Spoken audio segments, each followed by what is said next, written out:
Xin chào tất cả các bạn, hôm nay thì mình sẽ tiếp tục ra video về cuốn Somatome N3 cho mọi người nhé. Và bây giờ mình sẽ đi vào tuần 2 bài số 5 rồi nha mọi người.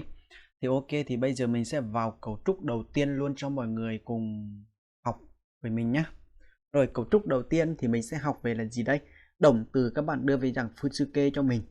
Futsuke ở đây thì nó gồm có 3 dạng, các bạn đã được học rồi nhé. Rồi, và tính từ đuôi na và danh từ này. Được chưa? Các bạn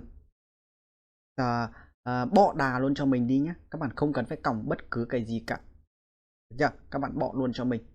Rồi tính từ đuôi y thì các bạn đơn giản hơn, các bạn bỏ lịch sử đi cho mình là được. Và các bạn sẽ còng với cho mình này Toyuzori hoặc là Toyuka. Được chưa các bạn? Thì nó sẽ có ý nghĩa là gì đây? Nói là về 2 thì đúng hơn là về 1. Được chưa? Thì các bạn phải tách ra cho mình hai vế nhé. Vế đây là về 1 này.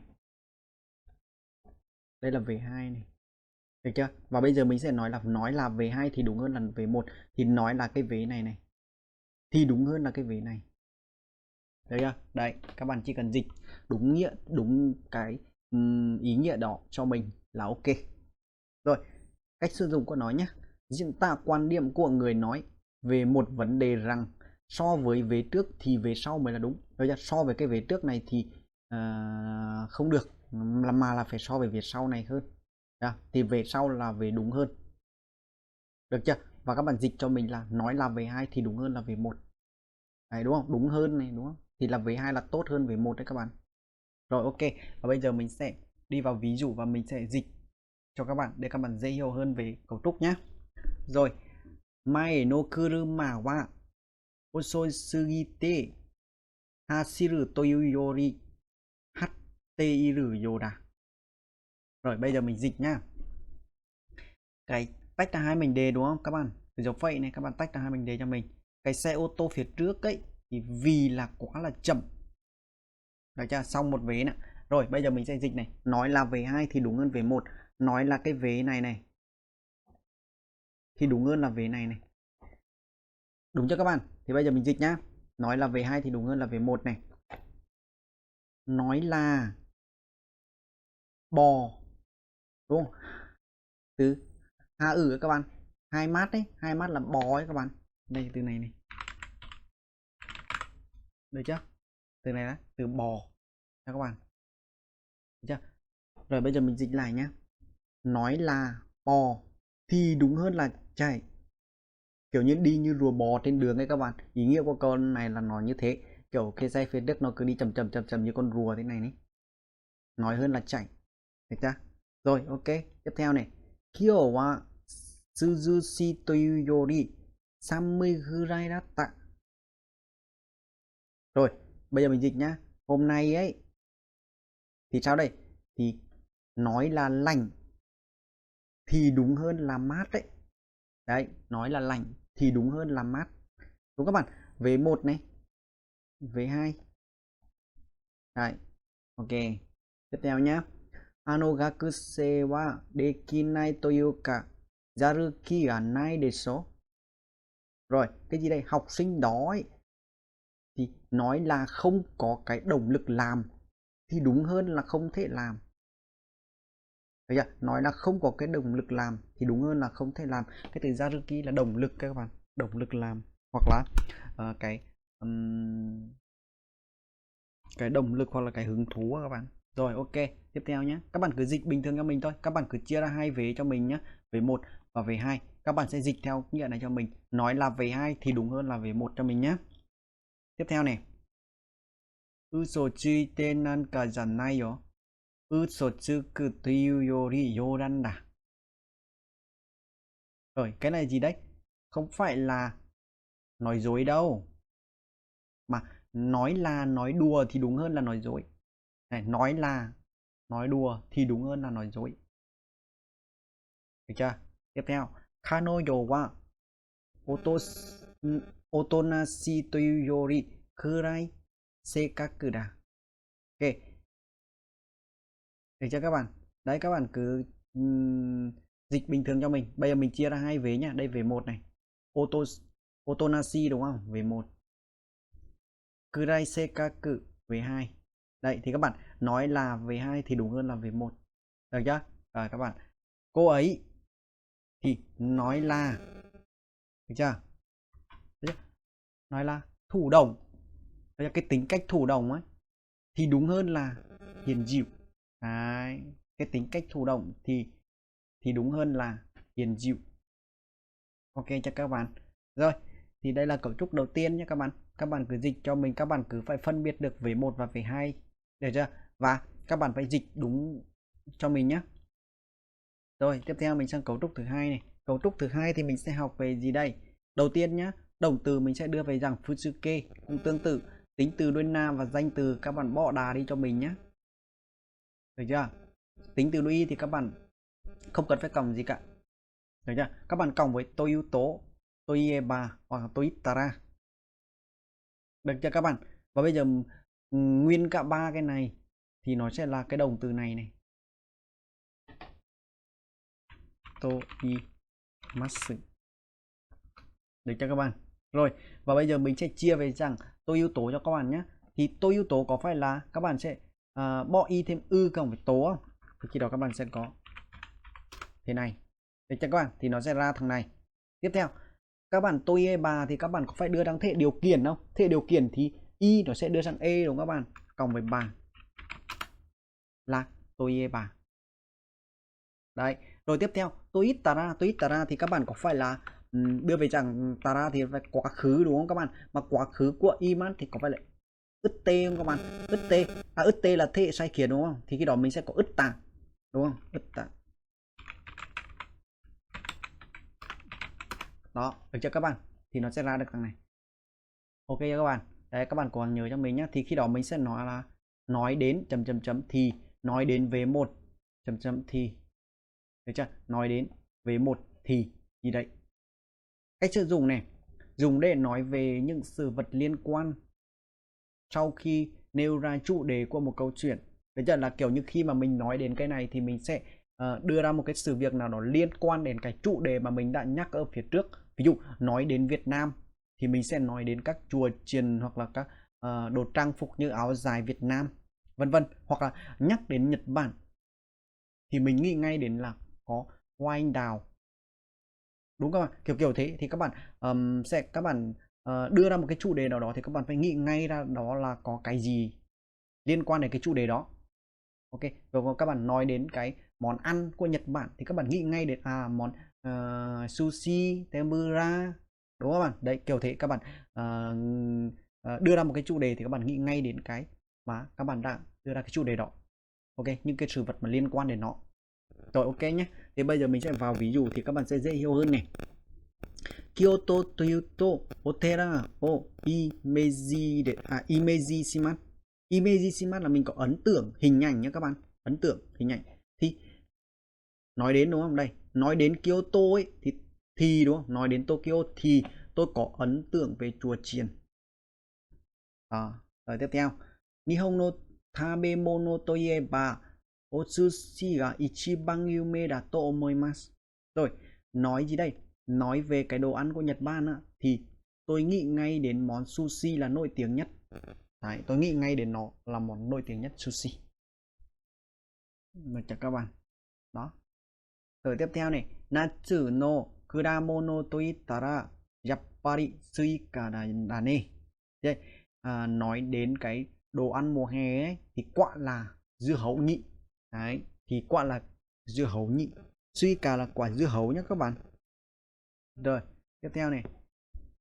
Nihon no dairyo no manga toyu to Doraemon desu yo. Rồi, nhắc đến đúng không? Nói đến cái truyện tranh mà tiêu biểu của Nhật Bản ấy thì là truyện Doraemon đấy.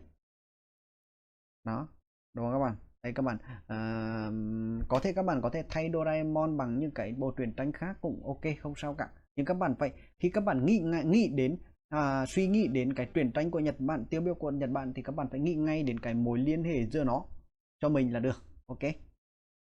Haru toieba sakura desu.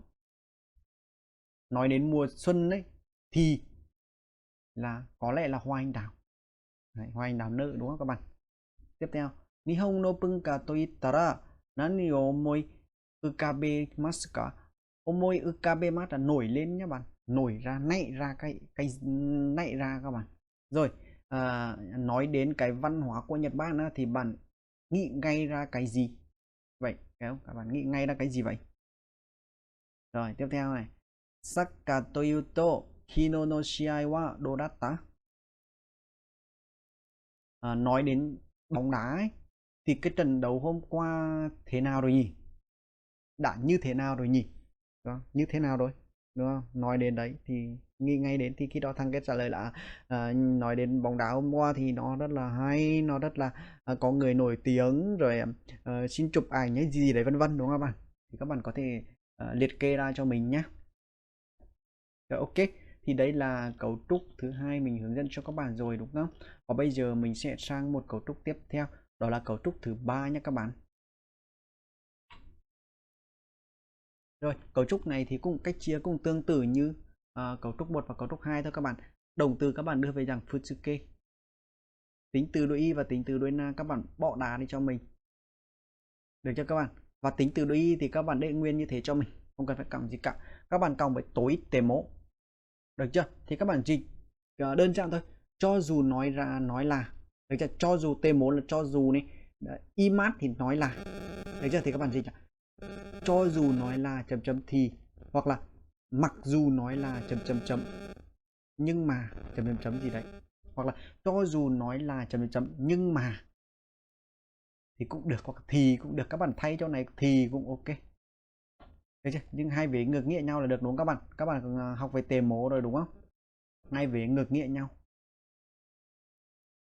đó.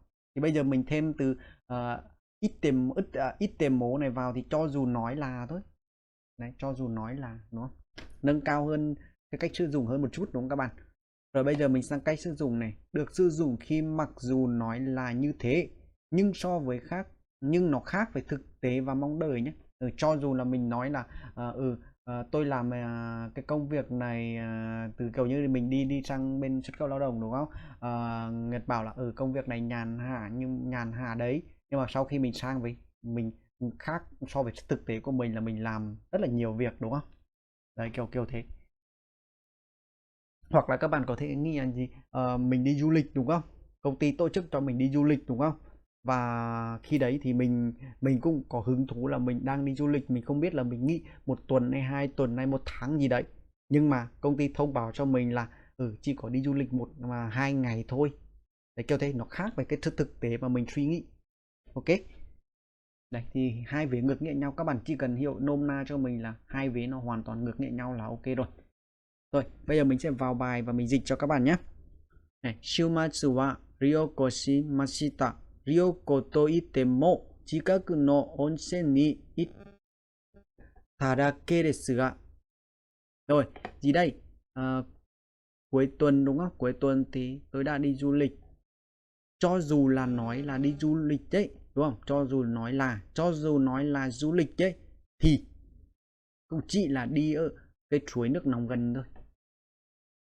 Đấy, khác với thực tế suy nghĩ của mình. Đấy không? Đi du lịch thì mình phải đi du lịch sang nước khác này, hay là đi sang đi đâu đó cho xa xa một chút, đúng không các bạn? Đây chỉ có đi ở gần thôi, khác với thực tế và mong đợi của mình. Tiếp theo nhé. Konshiu wa isogashi to itte mo senshiu hodo yanai. Này, senshiu hodo yanai. Rồi, tuần này á, thì cho dù nói là bận rộn đấy, nhưng mà cũng không bận bằng tuần trước đâu, kiểu thế, không bằng được tuần trước bận hơn, đúng không? Gakuhi ga takai toitte mo haraenai gaku de wa nakatta. Gì đây? Cái học phí gakuhi là học phí nha các bạn. Cho dù nói là cái học phí đắt đấy, thế nhưng mà cũng không phải là cái số tiền mà mình không thể trả được. Gaku là cái số tiền đó các bạn, thấy chưa? Không phải là cái số tiền mà mình không thể trả được. Người cao là học phí tuy cao nhưng mà mình học thì mình cũng vẫn phải là cái người trả tiền cho nhà trường thôi, đúng không các bạn?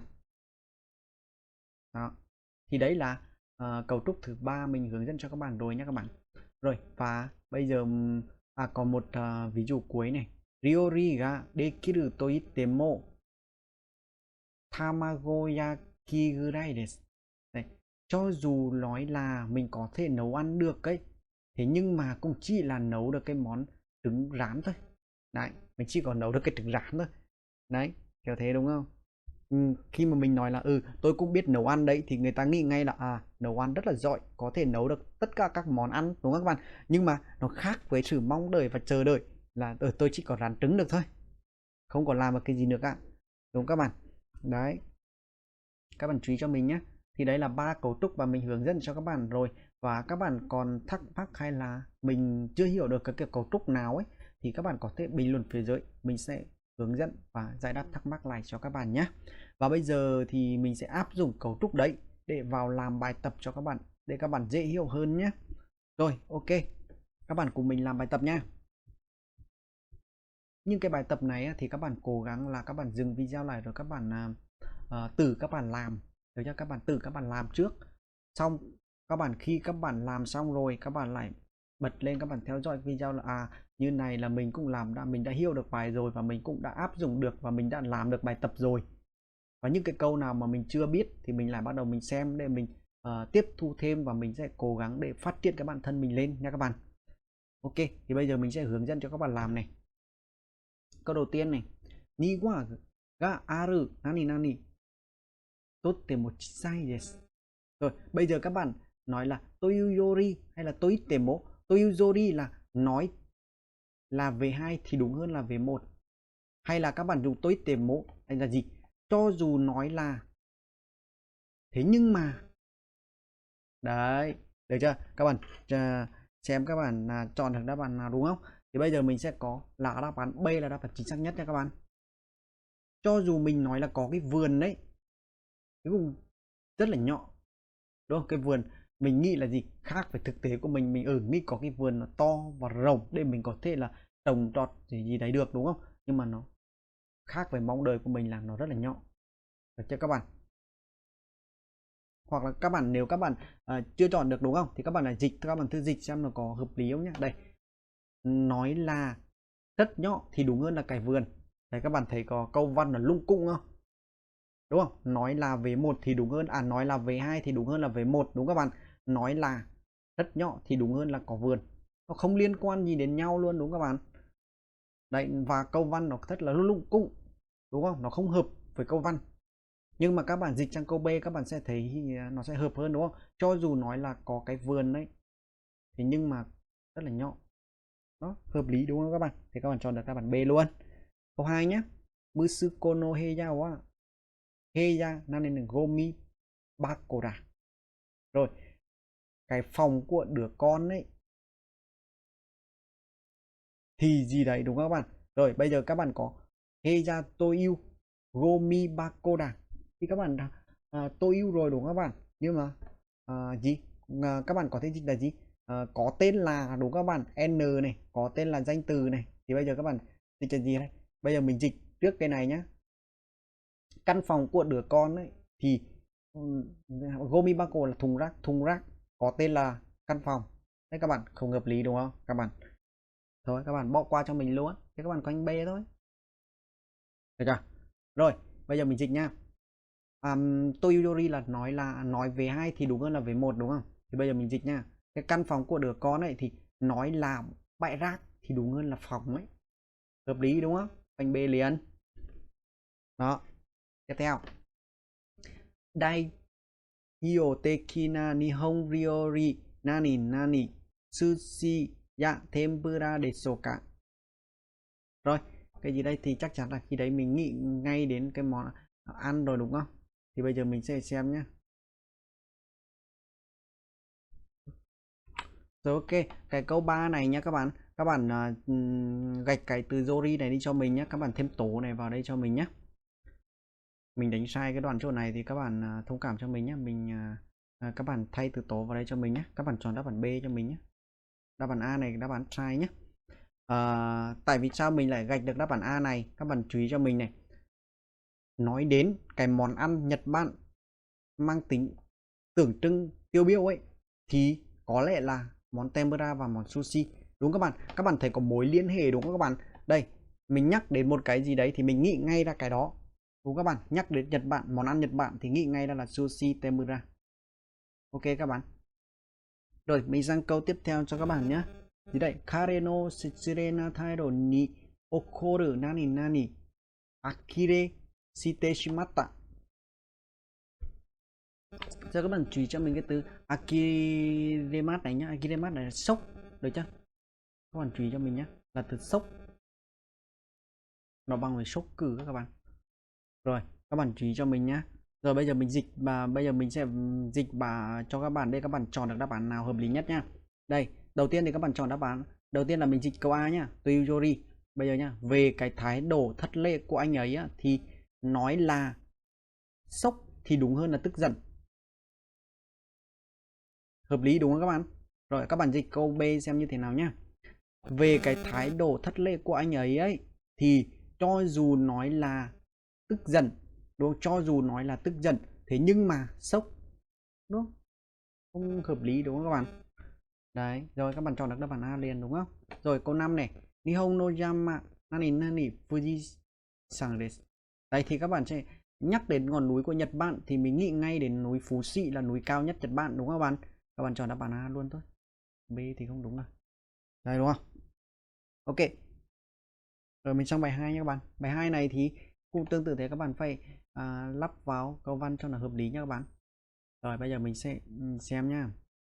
Các bạn nhìn xuống dưới xem là mình có kết hợp được câu gì không nhé. Các bạn thấy có tôi yếu tố, tức tôi yếu tố thì là một danh từ đúng không các bạn? Là một danh từ. Đấy. Thì các bạn danh từ thì nó gồm có đây đúng không? Từ yo, từ dobutsu, tsukina này thì nó sẽ chắc chắn nó sẽ kết hợp với một danh từ nào đó rồi đúng không các bạn? Đó, thì bây giờ mình sẽ xét xem là nó sẽ đi như thế nào đúng không các bạn? Thì khi đó các bạn sẽ có là Tsukina Dobutsu là cái động vật thích đúng không? Những cái động vật thích nhé các bạn.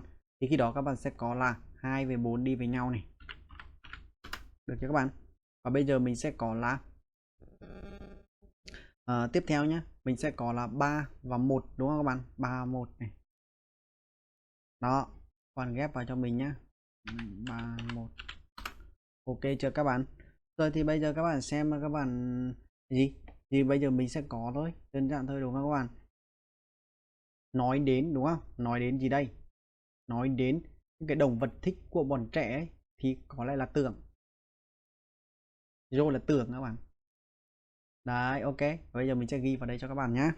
Đầu tiên là hai trước này. Hai là gì đây? Sukina đúng không? Sukina. 4 nó sẽ là Dobutsu. Được chưa các bạn? Tiếp tục 3 sẽ là Toyuto. Rồi tiếp theo cuối cùng sẽ là Yo. Rồi bây giờ mình sẽ ghi số lên đây cho các bạn nha. Số đầu tiên là số 2. Tiếp theo Dobutsu sẽ là số 4.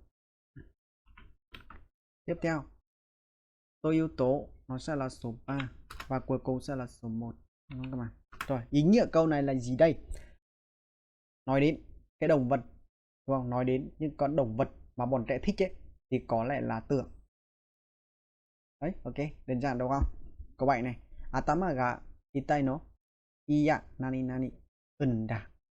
Rồi, các bạn nhìn xuống dưới xem nhé. Omoi to itai i yuka đúng không? Toyuka này, nó đi với nhau này, 2 và 4 đi với nhau này các bạn đúng không các bạn? 2 4 đi với nhau này. Ok, tiếp theo. Trước nó sẽ là một tính từ hoặc là một danh từ đúng không các bạn? Hoặc là một động từ đưa về dạng fuchuke thì các bạn có thấy này, omoi itai. Đó thì khi đó các bạn sẽ có hai trường hợp xảy ra đúng không các bạn? Một nó sẽ là số 1 đi lên trước đây, nó sẽ kết hợp với 1 2 và 4. Và nó sẽ có một trường hợp nữa là 3. Đúng không các bạn? 3 kết hợp với 1 kết hợp với 4. Đúng chưa các bạn?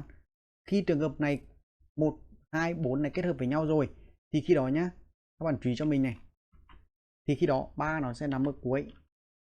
Được chưa? Và khi đây 3 1 4 rồi thì nó sẽ còn đáp án 2 nằm ở cuối. Thì bây giờ các bạn ghép lên thôi. Đây, các bạn ghép lên đây. Xem là mình đáp án nào là đáp án hợp lý nhất với mình thôi. Đấy, có hai trường hợp đó. Được chưa? Bây giờ mình sẽ ghép là 1 2 4 3 trước nha các bạn. 1 ôm môi đây đúng không các bạn? Bây giờ mình ghi vào luôn cho các bạn nhé. Ôm môi. Tiếp theo 2 sẽ là tố 4 đúng không? Sẽ là yêu cả. Và cuối cùng sẽ là 3 sẽ là y tai. Đúng các bạn? 3 y tai. Đó, ok chưa các bạn? Đây, 1 2 1 2 4 và 3 đúng các bạn? Được chưa các bạn? Rồi, cái này các bạn ghi lại cho mình một chút cái chỗ này nhé. Cái chỗ này là các bạn 2 đi về 4 đúng các bạn? 2 đi về 4 bắt buộc 2 đi về 4 rồi. Được chưa các bạn? Thì khi đó các bạn sẽ có là 3 2 4 hoặc 1. Được chưa các bạn? Đấy, các bạn ghi lại cái đoạn này cho mình nhé. 2 bắt buộc đi về 4 rồi, mình không thể tách 2 về 4 ra được nha các bạn. Tại vì cấu trúc của nó mà. Các bạn ghi lại cho mình chỗ này nhá. Rồi, thế đấy mình có hai trường hợp như thế. Thì bây giờ mình sẽ xét trường hợp 1 và trường hợp 2. Trường hợp nào đúng thì mình cho nó vào nha các bạn. Rồi bây giờ mình dịch bài này. Mình dịch trường hợp 1 trước này. Bạn bị đau đầu à? Không. Được chưa? Tôi yêu cả thì nó sẽ bằng với là tôi yori đúng không các bạn? Nói là đau. Được chưa? Nói là đau thì đúng hơn là nặng. Đây các bạn thấy, nói là đau thì đúng hơn là nặng. Không phải đúng các bạn? Ý nghĩa của đó không hợp lý. Được chưa? Các bạn gạch luôn cho mình. Này đi. Thì khi đó suy ra cái này là đáp án chính xác nhất. Rồi các bạn ghi vào cho mình nhá. Bây giờ mình sửa lại một chút nhá. Bây giờ mình chỉ xóa cái số 3 này đi thôi đúng không các bạn? Mình xóa cái số 1 này đi. Mình thêm số 3 này vào đây cho các bạn nhé. Itai đúng không? Mình thêm itai vào đây cho các bạn nhé. Rồi, mình sẽ thay cái từ itai này thành ôm môi đằng sau này. Rồi, ok. Bây giờ mình dịch nhé. Ok các bạn, thì bây giờ mình sẽ dịch nhé. Nói là nặng, nói là nặng thì đúng hơn là đau ấy. Có thể nói là nặng, kiểu như mình nặng trong đầu ấy, nó hơn là đau ấy. Thế cho mình suy nghĩ nhiều á các bạn. Ý nghĩa câu này kiểu như mình suy nghĩ về nhiều việc trong cuộc sống ấy. Cho nên là đầu mình lúc nào cũng nặng nề ấy, nói hơn là đau. Ok các bạn, thì cuối cùng đáp án sẽ là 3 đây đúng không? Tố sẽ là 2. IK sẽ là 4 và cuối cùng sẽ là 1. Ok, 3 2 4 1 được chưa các bạn? Ok, thì đây là bài 7 rồi nhé. Mình hướng dẫn cho các bạn bài tập số 7 rồi nhé. Ok, thì video sau thì mình sẽ làm về tuần 2 bài số 6 cho các bạn nhé. Các bạn cố gắng theo dõi video của mình nhé. Minasan, otsukaresama desu. Minasan, mainichi ganbatte kudasai ne. Mata kondo. Bye bye.